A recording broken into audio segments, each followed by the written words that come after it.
Ladies and gentlemen, welcome to the Right Nation. I'm Mr. Ernest, and I'm going to be doing the entire show in this voice. This is going to be the SmackDown. No, I'm not going to do this for real.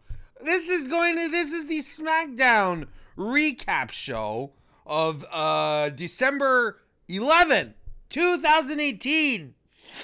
Folks, hey, my little, look at that. Hey, you're not supposed to be up there yet. Haha, live programming. I am ready.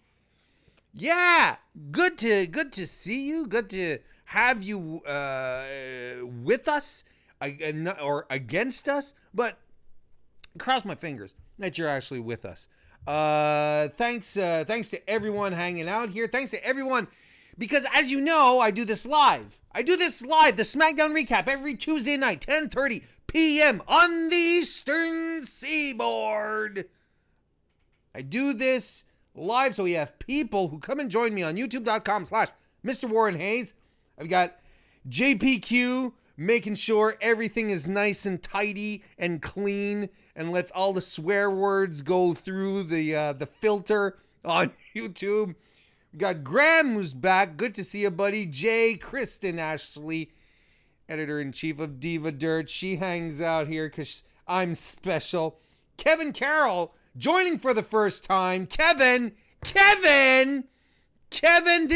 I dedicate this recap to you, Kevin, for coming in here for the very first time. Kevin!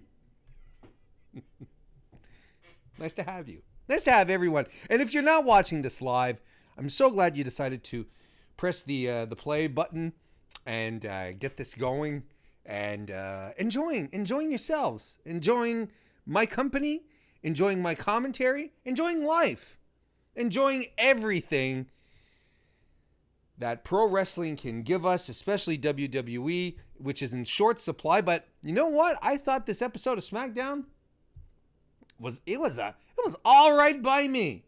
It was all right by me.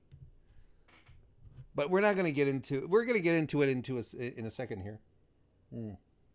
No water tonight. You know what I'm having? Chocolate milk. Because I'm an adult. Tomorrow evening, ladies and gentlemen, is the best night of WWE programming of the week. We've got, it is NXT 205 Live, NXT UK, bunch of great programming over there on the network. And I do talk about it. I do a recap show, but not here.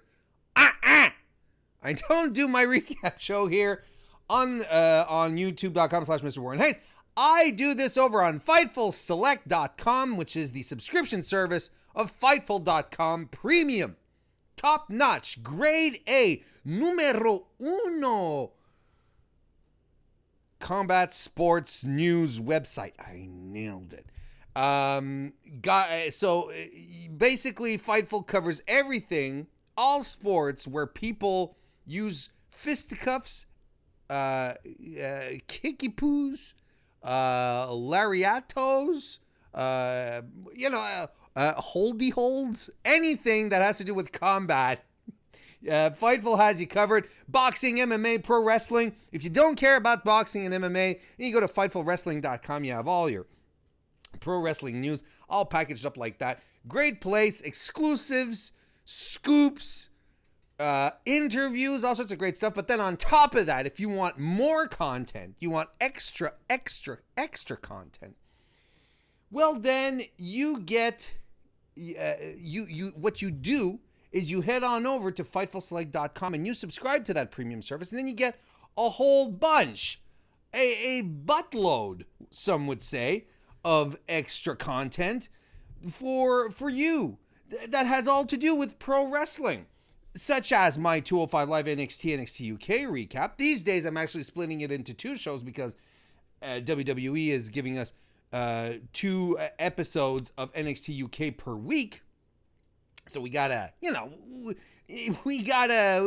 do this proper, right? So I do a couple of shows per week. We've got retro pay-per-view reviews which are up there on the site as well. Got a bunch of them recently. World War III, 1996, I believe, or 1998. When was the last WCW World War III pay-per-view? If anyone wants to check that out, that's the last one that Sean and I did.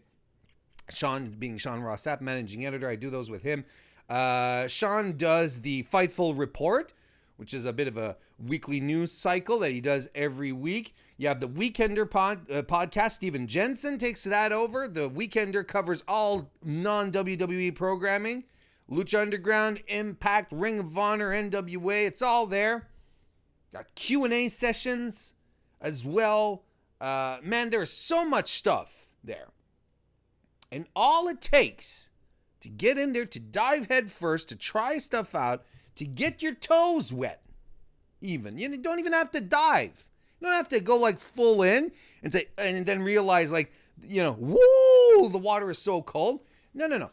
You can just go in and just like dip your little tippy toes just like that. And ooh.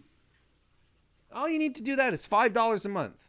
$5 a month. Now, the risk involved in spending $5 in a month to get all sorts of quality programs, podcasts, and you also get extra scoops as well there. You get some members-only news and stuff like that. But $5, as far as the risk goes, when you think about it, it's not that bad. It's not that bad a deal. It's not a big risk. $5. You could, at the end of the month, just say, no, this is not for me. But you'll never know if you don't try. And this is unlike doing something stupid like eating Tide Pods. The risk involved in trying to eat a Tide Pod, as opposed to paying Fightful $5 for 1 month, much more insignificant. Like $5 in a month, it's not much if you didn't like the content or it sets you back $5. Now, if you try eating Tide Pods, and that doesn't quite work, well, you eat a couple, it dissolves into your mouth, and then it releases the concentrated detergents into your mouth and into your body, down your esophagus and into your digestive system to be propagated into your blood work. It's poison, folks. So if you try eating a Tide Pod, and you're like, well, this isn't working out for me, on one end, you're putting your health at risk. You could die. Whereas $5 is, it's just $5. Anyway, weigh those risks, I guess is what I'm trying to say. And you figure out, you come to your own conclusions and say to yourself, well, hey, I'll see what I can do. I'll see if this Fightful thing is worth the risk, and I think it is.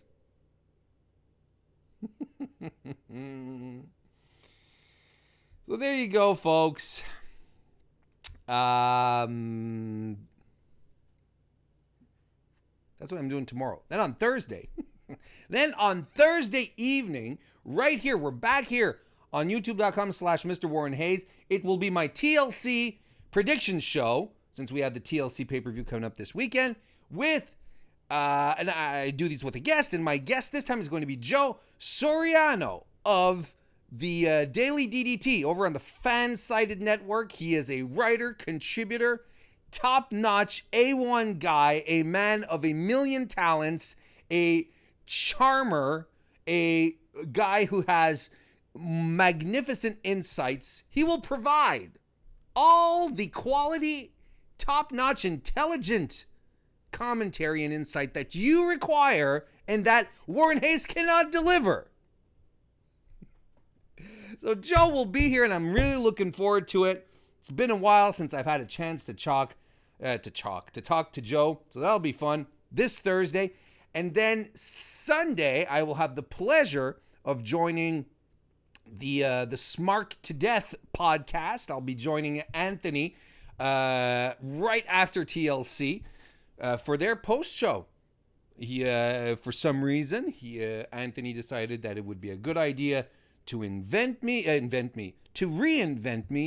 maybe change my image a little by bringing me on his show. Maybe have some of his good fortune glean onto me. Maybe improve myself as a human being. No, but he invited me over. His usual compadre Kyle won't be around, so I'm going to join him. It's going to be a lot of fun. So right after TLC, over on Smart to Death. If you don't know who Smart to Death are, I don't know what you're doing here because those guys are great. Check them out on all your favorite podcast networks. Apple Podcasts, Spotify, Podbean, Stitcher, Castbox. They're there. They're everywhere. They're on Twitter. They're on YouTube. No, they're not on YouTube anymore, though. Well, they do their live streams on Twitch. So we're going to be on Twitch on their channel over there. So that'll be fun. Big week. Looking forward to all of this great stuff. But now, ladies and gentlemen, we are going to move right into bold predictions. Yeah. Ooh, yeah. My Macho Man is not any good. I'm not even going to try. We're going to do the bold predictions, folks. This is where I get people on my timeline on Twitter to give us their boldest and most unique, wildest, craziest predictions for the show that occurs in the evening. In this case, I do it for Raw, but I also do it for SmackDown, so this is for SmackDown right here. Let's see what the good folks of the internet have in store for us tonight. We have the legendary JF, who comes in and says, Daniel Bryan will have his vegan powers revoked by the vegan police after mistakenly Starbucks, what? After drinking. Let me paraphrase what he's trying to say. Daniel Bryan will have his vegan powers revoked by the vegan police after mistakenly drinking Starbucks containing dairy. What the vegan police thing was from? Wasn't that from the Scott Pilgrim movie? I think so, right? I like that movie. And this was a good prediction, very bold. We didn't see any vegan police, but one can only hope that will eventually happen. It won't. Jason Broadwell chimes in and says, World Life Cena returns and wins the rap battle. I have been, as much as people have been saying John Cena needs to turn heel, I want John Cena to go back to Word Life Cena when he started, when he was a comedy act. That was fun. That is my favorite John Cena right there. So good. And you know what? If Word Life John Cena had popped up in the in the rap battle tonight, probably would have made it a little better. But we'll talk about that in a bit. Good bold prediction, Jason. Next we have Squared Circle Psychobabble, who says Lucha House Party shows up on SmackDown Live during the rap battle. It's announced that the rap battle is now under Lucha House Party rules. And what are those? We don't know. What are Lucha House Party rules? This is fun because, you'd have Lucha House Party rules for everything. Like you go bowling, but you bowl under Lucha House Party rules. What are they? Well, it doesn't matter. You're about to find out. You play croquet. Does anyone play croquet anymore? I bet if you played it with Lucha House Party rules, that'd be pretty fun. Good bold prediction there, Squared Circle Psychobabble. Next, Jacob Krug says Shinsuke loses the United States Championship to the returning Spirit Squad. He loses it to all of them. This will be the beginning of their 983-day reign where they defend the titles under Lucha House rules. Man, a lot of love for Lucha House rules. If here's an interesting question. If the Spirit Squad was ever to reform, would Dolph Ziggler return to the Spirit Squad? And would he get his name back, his Spirit Squad name back? There's something for you to discuss in the chat. That's something for you all to think about. Nicholas Nutter says Daniel Bryan introduces his new environmental disciple, Duke the Dumpster Droese. Duke has learned the error of his ways and is now big into recycling. This is actually really good. It would be a bit, yes, a wee bit on the silly side, but I'd pop for this. The recycler, Duke the Recycler Droese. Or maybe he'd be called Richard the Recycler Reed or something like that. Good job, Nicholas. That was our final bold prediction of the evening. Thank you for everyone who jumped in on this. That was fantastic. Very good. How's everybody doing in the chat? How was everyone in the chat?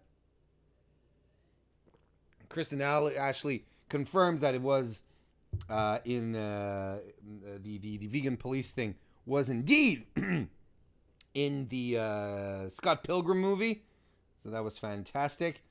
No, I just have chocolate milk. There's nothing in the chocolate milk. I can't say this enough. I never drink alcohol doing the podcast because it would turn into a disaster. Yes, that's right. And Dolph was Nikki. That's right. He wasn't Kenny. He was Nikki. Nikki. Good job, chat. Join yourselves. Let's get into this. Let's get into SmackDown live. Not taped. Live. We have Daniel Bryan who hits the ring. He's ready for a fight. He's not itching for it, but he's ready. He comes to the ring and he has a mic. He says last week he called everyone sheep and he wants to apologize to the sheep because these people, you people, are not better than sheep. Sheep are better than you. He says there is no such thing as a carbon hoof print, which was kind of funny. I like that. He said you're not sheep, you're parasites. There's a Daniel Sucks chant that kicks off. He responds back with a fickle chant. He says, you people you take and you give nothing in return. He says the old Daniel Bryan is dead. The Yes Movement is dead.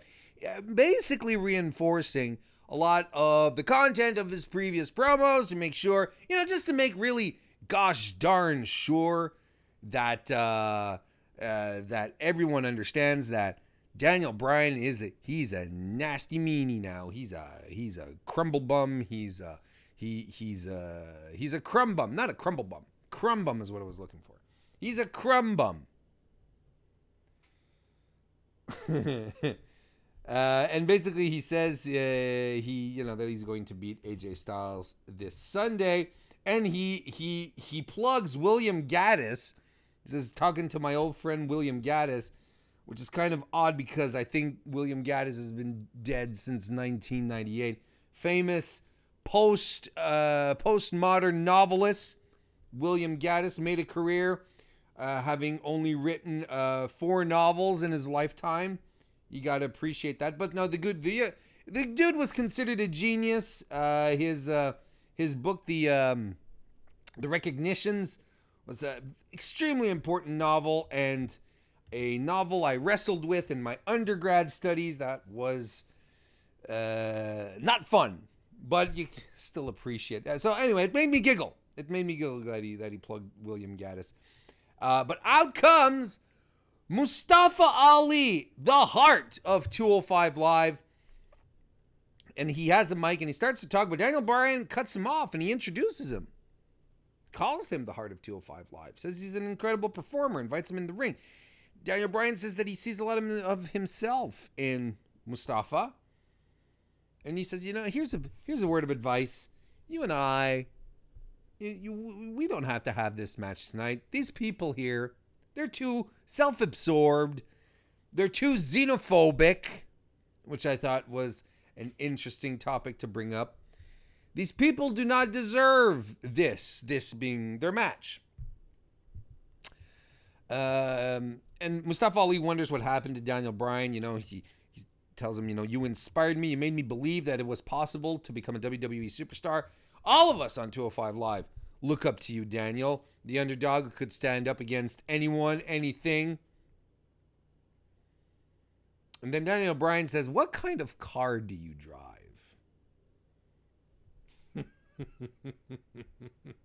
What kind of car do you drive? And I kind of saw this coming. I was like, and I think, I'd have to watch it again. But I think even Mustafa Ali saw it coming and he was like, I drive an SUV. And Daniel Bryan says, you're a little man. Why do you need to, you're such a tiny little man. Why would you need to drive an SUV? And he says, basically, Mustafa Ali answers back and says, oh, well, I have a wife and kids and so on and so forth. And Bryan just slaps him across the face. Ignorant, he says. Slaps him again. Ignorant.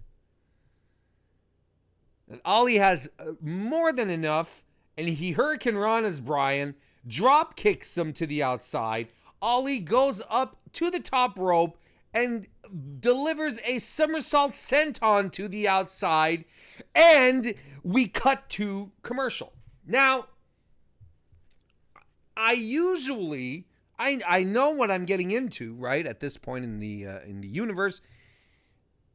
In our lifetimes here on this speck of dust teetering into oblivion, I understand what I'm getting myself into when I start watching main roster shows. The matches are going to be interrupted with commercials. But tonight, I really feel that the commercials did a disservice to my enjoyment of SmackDown Live. And it's probably because of the fact that the show was bookended by two fantastic matches. And I really wanted to get into, that I was getting into, and then the breaks happen here. And there were two commercials in this match, but we'll keep going on. We'll keep talking. We'll keep going. And we come back from commercial after. And here's the other thing, and this is what's important to note, dear American friends, who live down south from me. I'm in Canada. Sometimes I envy you. I envy your firm and powerful sentiment towards liberty. I envy your commitment to protecting one's freedoms, individual freedoms. And I also envy the fact that you get picture-in-picture action while there's commercials on television so that you can keep at least watching the wrestling match as it's going on. Because here in the United States, in Canada, we don't get the picture-in-picture. So we just we lose completely the action altogether. It's just boof, boof. I want to say hello to John, who just jumped into the chat. John Baez, good to see you, buddy. So when we come back from commercial, didn't see what's been going on, but when we're back, Daniel Bryan is beating Mustafa Ali down. He kicks him in the corner, keeps kicking him. He's out of the corner and he keeps kicking him down. Some knee drops as well. He gets Ali into a stretch. He's locking his legs behind him. sets him up and starts delivering some yes kicks, but Ali ducks the last one, and he gets a series of kicks on his own as well on Daniel Bryan, covers Bryan, only gets 2. Baseball slide by Ali to the outside. He goes for a pescado that's dodged by Bryan, who drives Ali into the post. And then we go to another commercial. Now, this is the main problem. The absolute main problem, because everyone was talking about the comeback that Mustafa Ali had mounted during the commercial. We didn't see a thing. We did not see a thing. Because we're back from commercial and Mustafa Ali is in the frigging yes lock. But before he got into the yes lock, he did a Spanish fly to Daniel Bryan off the top rope. Let me say that again. Mustafa Ali, during the goddamn commercial, did a super Spanish fly to Daniel Bryan and landed on the mat. And then, apparently, for about a minute before we got back from commercial, Ali was in the yes lock. Mustafa Ali was in the yes lock for over a minute, and he didn't tap. This is shit I wanted to see. I wanted to pop for this. Are you kidding me? So when we come back, Ali, well, he's still in the yes lock. He gets to the bottom rope. And they break it up. So he ends up into a tree of woe. Bryan lays some more kicks in him. There's some top rope shenanigans that ends with a super back body drop from Daniel Bryan. But Ali lands on his goddamn feet.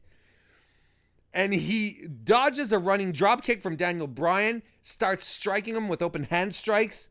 He avoids Bryan jumping off the top rope, and immediately Ali hits a springboard tornado DDT off the top rope. Boy, oh boy, folks, he goes back up to the top. We who are followers of 205 Live know that is definitely the signal for the 054. He goes for it, but he misses because Bryan rolls out of the way. Daniel Bryan then starts slamming Ali's leg against the post. He chop blocks him back in the ring, and he snaps in the heel hook, and Mustafa Ali taps. That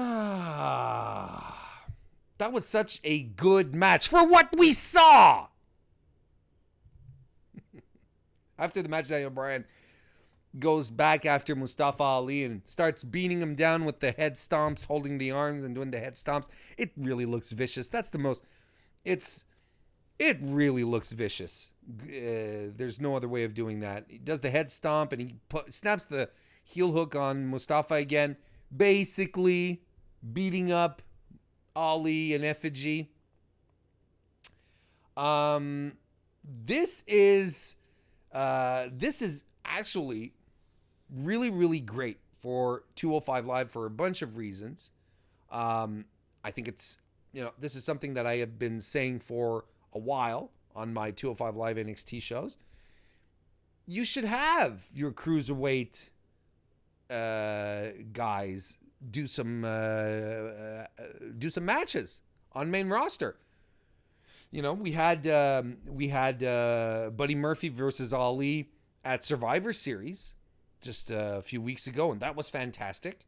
They're having another cruiserweight match, cruiserweight title again at TLC. Again, fantastic. You don't necessarily need to reserve like a block of programming or like 2 quarter hours like they used to do on Raw where you have the cruiserweights. You don't have to do that. You just have to punctuate with little moments like this where you can have the cruiserweights come in, put on a show, and people go, these guys can go. Otherwise, your brand just... 205 Live succeeded, kept succeeding, and continues to succeed to this day because of word of mouth. But word of mouth will only carry you so far. You have to be able to showcase your guys in positions like they put Mustafa Ali in here. Ali is so good. He is so, so good. And what's astounding here, the other thing that I really liked about this, is how strong he was. He was really, really, really well booked. You could tell that Daniel Bryan was looking forward to this match and did everything possible to make Ali's offense look great. Just the fact that Ali was put in the yes lock and was able to tough it out, that says something right there. He was able to hit such big moves like a top rope Spanish fly on Daniel Bryan. That's a lot of confidence being put into him right there. So does this mean that Mustafa Ali is slowly going to be transitioned onto SmackDown Live? I don't think so. I think he's way too important on 205 Live right now, and I don't see him transitioning anywhere. Not until he does become cruiserweight champion. But it was good to see him here in a showcase of his abilities, showcase of 205 Live. He is one of the cornerstones of the division, one of the guys who really has carried it along since the beginning, since Enzo was fired.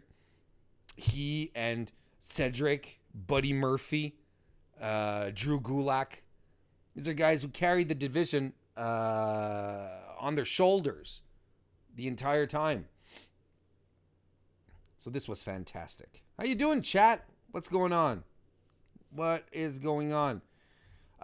Jay says, I feel this show could use the 3 hours better than Raw. Yeah, but then again, I think one of the reasons we like it so much is because it's not 3 hours. Graham says that the no picture-in-picture situation is the same in the UK as well. I don't need to be moderated. Kristen, thank you. JPQ, if you're starting to feel pressure by Kristen to moderate me, we need to have a talk. Maybe, just remember, keep in mind, who's in charge. It's not Kristen Ashley and her, throwing around her editorial powers around, thinking she has some sway here. She doesn't. All right, this isn't daily diva dirt, daily diva dirt. This is the Warren Hayes show. Timothy Farley says Daniel Bryan is the man, and Priscilla says I love heel Daniel Bryan. Of course he is. Of course we love him. All is very, very good. Next we had the rap battle. That's a thing that happened. It was purposefully not good. Right? It was purposefully meant to not be good. And you could tell that instantly by the way that the Bar were dressed. In red Adidas style matching, sportswear with the bucket hat for Sheamus that he had cut out the top of his bucket hat so his mohawk could stick out. On the other side, you have Cesaro with the Kangol hat turned back. Anyway, wasn't much of a segment. Like I said, it was meant to be purposefully bad. The Bar did a terrible rendition of Ice Ice Baby. Again, it was meant to be. And the Usos had it wasn't really much of a rap. It was more like it wasn't even freestyling. It was kind of like what's the word I'm looking for? Slam poetry, just slam poetry. Tuesday night slam poetry, open mic, and it just finishes in the schmoz where everyone starts beating up on each other. So there you go. That is your build up for their TLC match, their match at TLC this weekend. We have a promo by Asuka backstage, which was really good. I thought at least it was really good, but that her English delivery was spot on. Nothing to say. That was really, really good. Basically said, going back to her WrestleMania match, saying that, she thought that nobody was ready for Asuka, but apparently someone was. But tonight, Charlotte will not be ready. Ha ha ha. Next, after that, we have The Miz and Miz TV. He's in the ring with the Best in the World trophy, and he has a mic, and he says, I know it's your week for custody of the Best in the World trophy, but I have a lot in my mind. I want you to come out here. This is the only way I can get your attention. Don't make me beg. These people don't want to see me beg. Everyone starts chanting, beg, beg, beg. All right, so he starts to beg. He says, this goes beyond any professional relationship we have. This is about life choices. So Shane comes to the ring. And Shane basically asks him, why are you out here with the trophy? And Miz says, this is the only way I can get through to you. I write, I call, I text, I email. You never answer me back. This is the only way I can get to talk to you. We're so good together. I know you're scared. I'm scared too. Says, you told me last week if I interviewed Daniel Bryan, you'd owe me one. Shane immediately says, I never said that. I think the timing here was really, really good. Shane thinks that the thing with the trophy basically is becoming weird, but Miz says it's a symbol of their accomplishment, and he's going to show you what he means. He asks for a ref, and then announces, kind of like last week, we have two jabronis, local boys, the Vegas boys, Chip and Chad. But Shane doesn't want to fight. But Chip and Chad attack Shane from behind, and Miz seems to kind of be directing traffic, telling him, yeah, go after him. And then Shane goes on the offense with his fantastic working punches. He hits his jumping back elbow, and then he lands, I don't know if it's Chip or Chad, but he lands one of them directly on their head, super sloppily, with probably the worst float over DDT ever. But then to one up here, he lands the weakest triangle choke ever. This was not good. This was not good. Anyway, they win, Miz and Shane.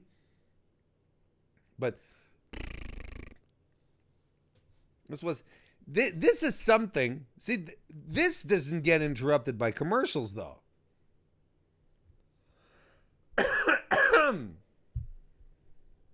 It was too short a segment, Warren. You can't put commercials in it. I know. Just trying to prove a point because I'm still bitter. They'll put commercials in during the good stuff, but they'll have us sit through all of this. We back from commercial. Paige is chewing out the ref, saying, okay. She's chewing out the ref, who came to the match, because it was clearly The Miz who had done an entire setup here on Shane. The ref, Paige is chewing out the ref for hitting the ring because someone was saying, let's get a ref out here, call the match. And the poor guy was literally just doing his job. How many times have we seen in WWF, two guys in a ring, one guy in a ring, going, let's get a ref out here, come on. And then you see a ref jogging down. That happens all the time. So of course, poor guy doesn't realize that the match hasn't been sanctioned, because how many times has he done it before without getting his ass handed to him by the boss lady? It's stupid. Poor guy. I felt bad for him. He was just doing his job, and he says it. He says, "Look, Miz told me he got authorization for this." And Paige says, "Oh, so Miz said so, did he?" That's if you ever want to throw it out on Twitter or something that my Paige impersonation is spot on good, that you have never seen such a fantastic Paige impersonation as I just did right here, feel free to do so. And then Paige turns around, and then Chip and Chad are there, and they have their invoices. And they said, "The Miz told us to bring you our invoices. He said we'd give $5,000 for attacking Shane McMahon. $5K. I'll job out. I'll be a job guy for $5K a match. You got it, Toots. I'm in." But no, she takes the invoices and tears them up, right? So basically, this was all a scheme by the Miz to try and get him to become all pally-pal with Shane McMahon. He really wants Shane McMahon to be his friend. And I can understand that. Who wouldn't want to be friends with the boss?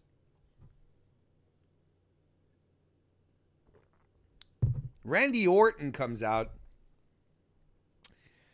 They do a recap of all the chair damage he's been doing to Ray Ray. My colleague over at Fightful, I'm drawing a blank. That's so dumb. Oh no, he is going to kill me.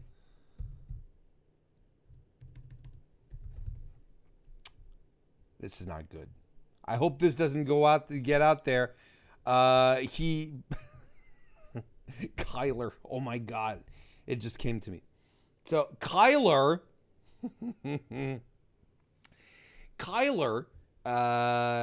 out just before I started that a GIF of a couple of weeks ago when Rey Mysterio dove under the bottom rope to dive on to Randy Orton, who was on the outside, and Randy Orton caught him in an RKO, and he tweeted out, "This is the point where this feud peaked," and I agree because it's been pretty dull so far. So they recap all the damage that he's done. He says, I've mauled him and he's still okay facing me. That leads me to believe that Ray thinks he's going to get some revenge on me, but he's a victim. He's my victim. Once a victim, always a victim. All the boys are going to be worried in the back about 3 letters, TLC, but Ray should be worried about another set of 3 letters, RK. Oh, a chair shot by Rey Mysterio, who arrives out of nowhere with a chair. He hits like a dropkick Van Daminator on Randy Orton. Tosses the chair to Orton, who catches it, and he follows up with a drop kick instead of a leg lariat. 619, and Orton flees. It's a shame, though. I mean, JPQ just said it, dull is the perfect word for this storyline. And it's a shame because I thought it was onto something when he did that initial attack where he tore the mask, when he tore the mask. Not only did he pull the mask off, he tore at it, exposing. There's something very visceral about it. I thought it was off to a nice start. But it's sort of fizzled out a bit. It's not quite as compelling as Randy's feud with Jeff Hardy, is it? So yeah, that's something that we can relegate to the past fairly quickly. Next, we get another match: Samoa Joe and U.S. Champion Shinsuke Nakamura versus Jeff Hardy and Rusev.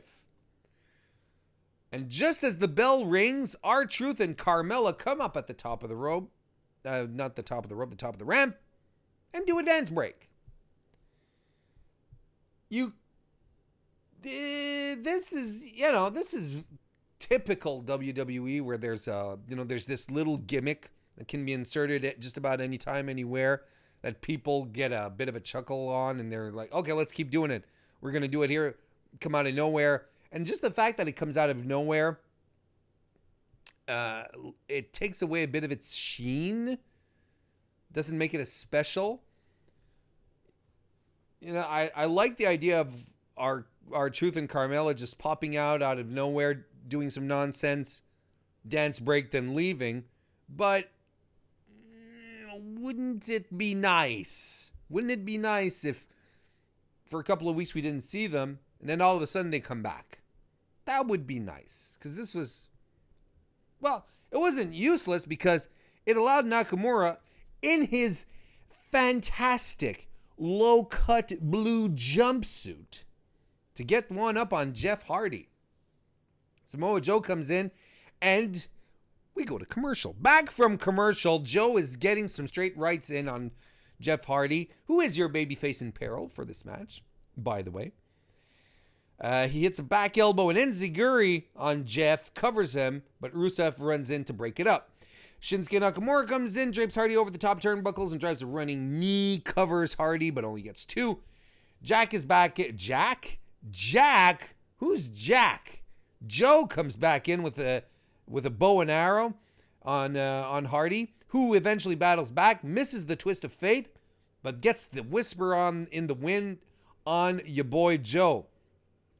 Big Rusev Day chants happen as Jeff finally gets the Rusev hot tag, who comes in and clotheslines Nakamura, who flips over himself. Follow-away slam by Rusev. Gets Nakamura in the corner for some shoulders. Spin kick off the ropes. Nakamura is down. Soon he gets back up and gets a couple of strikes in. Rusev dodges 2 big kicks. 2 roundhouse kicks. And he gets one in of his own. He covers Nakamura, but Joe runs in to break up the pin. Twist of fate on Joe sends Joe to the outside. Jeff Hardy follows him out, runs on the apron with a flying clothesline to the floor. Nakamura avoids the accolade, but sets up for the Kinshasa, but it's countered by a Machka kick. Rusev covers and defeats the U.S. champion in this tag team match.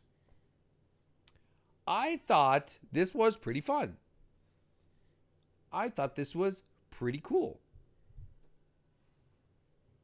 It was a fun match. I liked it. Didn't you like it? I thought it was, for what it was worth, it was a lot of fun.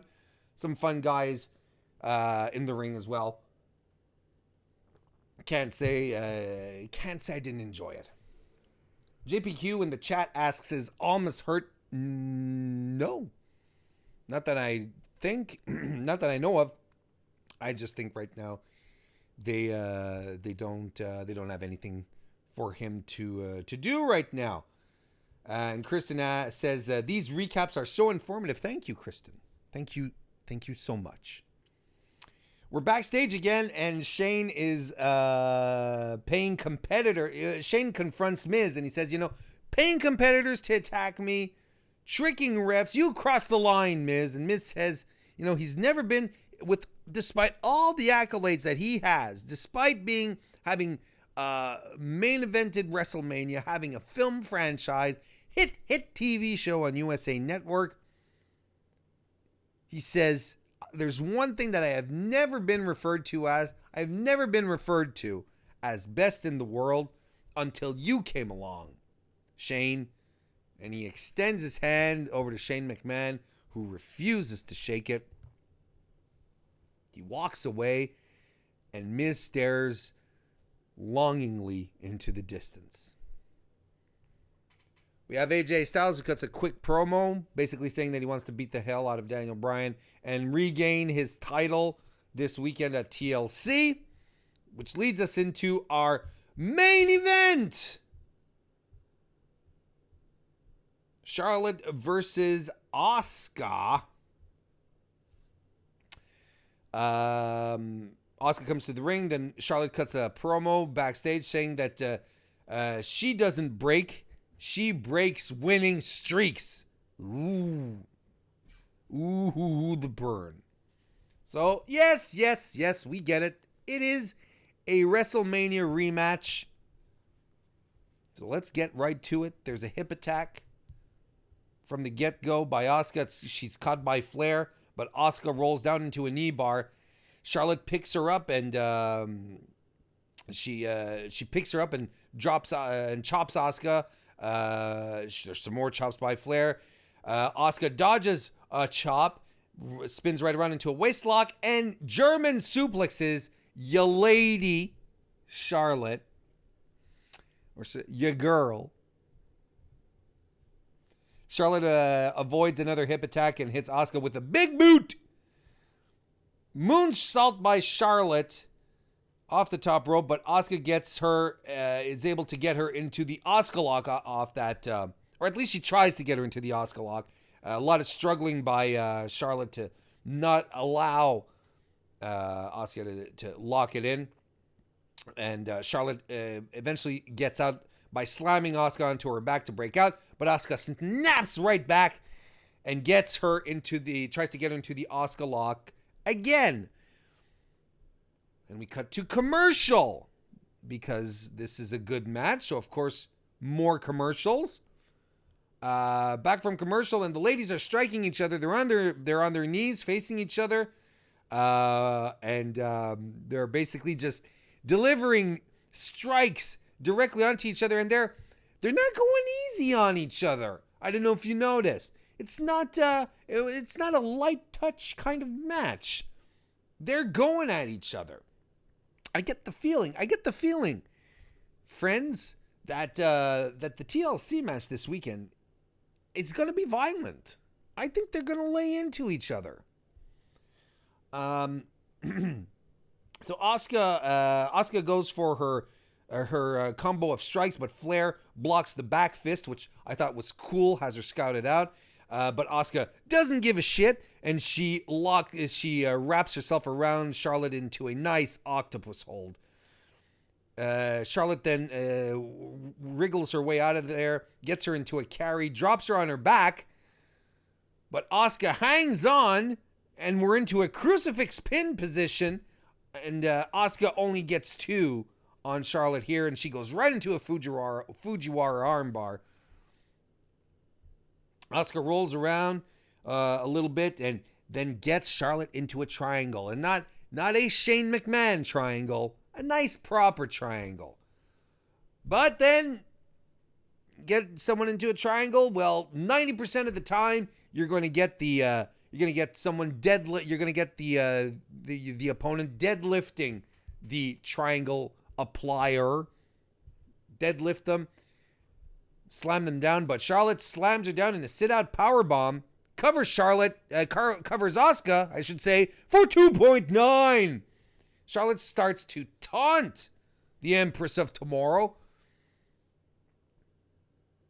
but she takes Charlotte down into a roll-up. Charlotte floats through into the figure 4, though, and we get a nice little sequence here. It was really, really nicely done, where, and then Charlotte just is laying into the figure 4. She's slapping Asuka across the face as she's struggling, telling her to give up, to tap. But Asuka reverses the figure 4, and they all hit the ropes, and that little sequence is done. Charlotte drags Asuka back into the center of the ring, starts working that leg that was figure 4'd, wraps the ring around the post a couple of times, covers Asuka, only gets 2. Charlotte's back with some chops, but Asuka takes her down, kick to the back of the head. Asuka counters a spear by lifting her knees, and she covers Charlotte and gets 2.9. And that was a really cool counter. I thought it looked really cool. Don't remember really seeing that. That was a lot of fun. Asuka starts laying in some kicks on Charlotte. She blocks the last of Asuka's kicks. That's the bad leg, but Asuka goes after her with some more strikes nonetheless. More swift kicks to the face. Hits the ropes. Charlotte spears her properly this time. Covers her, but only gets 2. Charlotte goes back up top for the moonsault. Asuka lifts her legs, but Charlotte had that scouted. She lands on her legs, grabs the lifted legs. There's a lot of legs. And goes for the figure 4, but Asuka rolls around and gets her into the Asuka lock. She mounts Flair right on her back, and both spill out to the floor. Charlotte gets a kendo stick under the ring. Uh-oh. Shades of Ronda Rousey. Shades of that hellish beating. And she starts attacking Asuka with the kendo stick, forcing the DQ. Asuka wins. And she collapses to the ground. She being Charlotte, she falls to the ground and she just stares. She just stares into the emptiness. She realizes what happens. She's out of her brain. Didn't know how to put Asuka away. Becky just stands casually out of her chair and stares at them both, and not without a certain amount of disdain, I would say. But then Charlotte picks up the kendo stick and wallops Becky on the knee, then goes back after Asuka. But then Becky comes over and starts to wail on Charlotte with the kendo stick. And when I say wail, I mean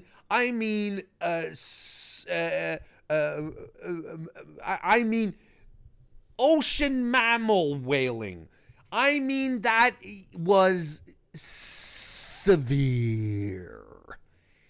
Those were some vicious shots she was taking on Charlotte.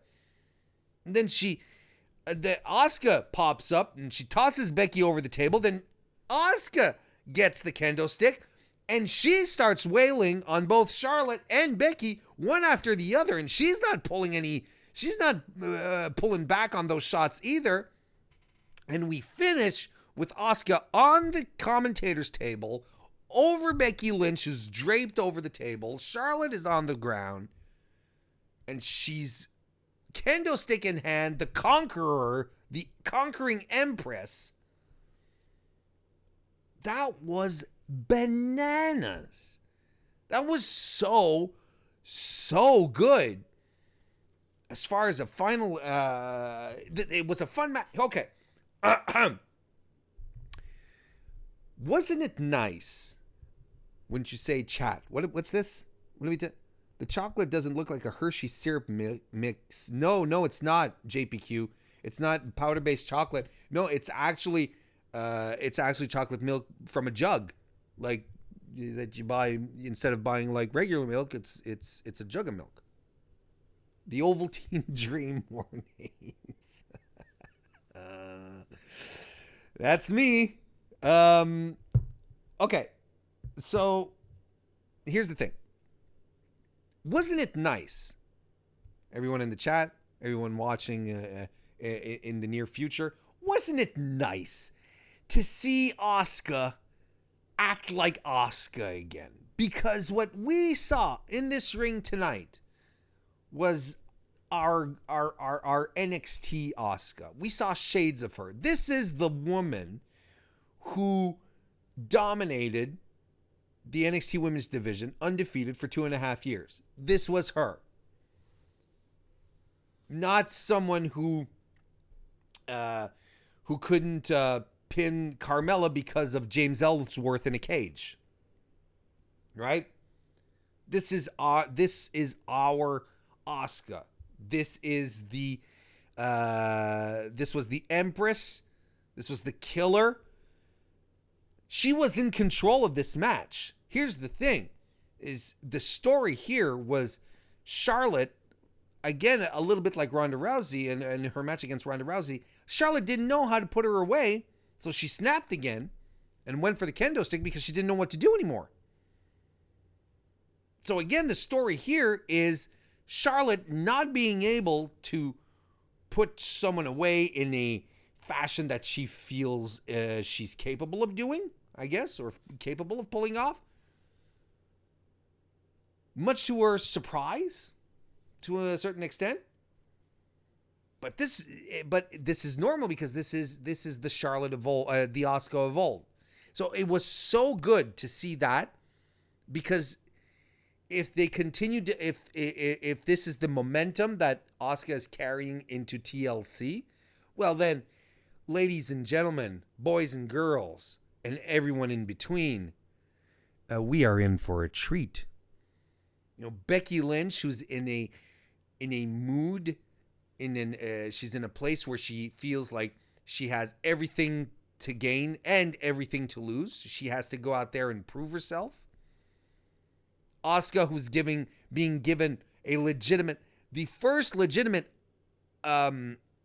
opportunity to shine like she can since losing to Charlotte back in April. And Charlotte who can turn it up at any given moment. And we know Charlotte can have excellent badass matches. I'm ready for this. I am completely ready for this match. It's going to be a blast. This was a fun main event. The whole of SmackDown was bookended by fantastic matches. And guess what? Guess what again? The women main event the show. The women are actually in the most compelling storyline in the entire show. On the entire show. And that makes me happy. It really makes me happy. Now, if they could only figure out a way to give other women storylines while they have this one woman storyline, that'd be great. You know, just because you have one storyline going with women doesn't mean that the others don't. It doesn't mean the others can't have any. If they can figure that out, I think it'd be a big step forward. But I'm not trying to be. I don't want to be too bitchy here because I think they're touching on something with Mandy Rose and Sonya Deville, which I'm completely for. None of them were around this week. That's fine. They're not on TLC. What's important to focus on the go home show. Get your give your final matches give your matches a final push. But I mean, not even Daniel Bryan and AJ Styles was given the amount of time or importance than the TLC match between the ladies. This has been the case. This has been the case since SummerSlam. As far as SmackDown Live goes, the most compelling storylines, maybe outside of what Samoa Joe would do, were by the ladies. You could even argue as good as Samoa Joe was, the storyline with him and AJ sort of went like this. Like a snake, like a slippery snake of nonsense. Anyway, I'm gonna stop gushing here, but I really liked this episode. I thought it was good. Wasn't fantastic, but it was good because there was some stuff in the middle that didn't need to be. Aside from aside from one match, all the action was very, very solid. And you start off the match with one of my top guys from 205 Live. How can you go wrong with that? You finish with the three of the most talented women they have on the entire roster. It's hard to go wrong with when you do those when you book stuff like that, right? Right. We got a bunch of people in the chat here that are bleeding. You have Noah Foster. Hey, Noah, I don't think I took the time to say hello to you. It says, I bleed blue for life. And Jay King says that he bleeds yellow for life. That's a lot of bleeding, guys. Noah's saying that I'm ready for the Wednesday 4-hour block. Me too. Oh, my goodness, me too. And so is John. This was fantastic. JPQ says, yes, the Empress is back. She is back. And she'll be back on Sunday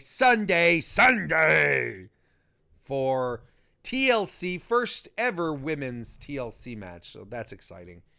And I will be back right here on youtube.com/Mr. Warren Hayes on Thursday, where I will have Joe Soriano from Daily DDT on with me to do my TLC prediction show. So be sure you're around for that. It'll be a lot of fun. Joe's a great guy. Looking forward to our chat. And then on Sunday, after the pay-per-view, after TLC, I will be joining Anthony Suter over on Smart to Death, over on his podcast, Smart to Death. I will be joining him to recap the show, give some views, some impressions, talk about recap the show, review the show. You know how that stuff works now. You know how those things go. You can find them on twitch.tv. Smart to Death. They're everywhere, regardless. They're on Facebook. They're on Instagram. They're on Twitter. They're everywhere. They're on all your favorite podcast applications as well. Make sure you guys come see us live on twitch.tv this Sunday. Thank you, everyone for watching. I want to thank everyone who popped into the chat tonight. That was, I feel like it was very lively again tonight. Thank you very much for hopping in, and thank you for watching. And if you liked what you saw, why don't you give the video a thumbs up? Why don't you give it a subscription? If you haven't subscribed here before, go right ahead. It helps out. It really does. It's a pleasure to be able to do this for all of you. So it's a simple way that you can show your help and support to what I do. And guys, thank you so much for hanging out this evening, and I'll see y'all next time.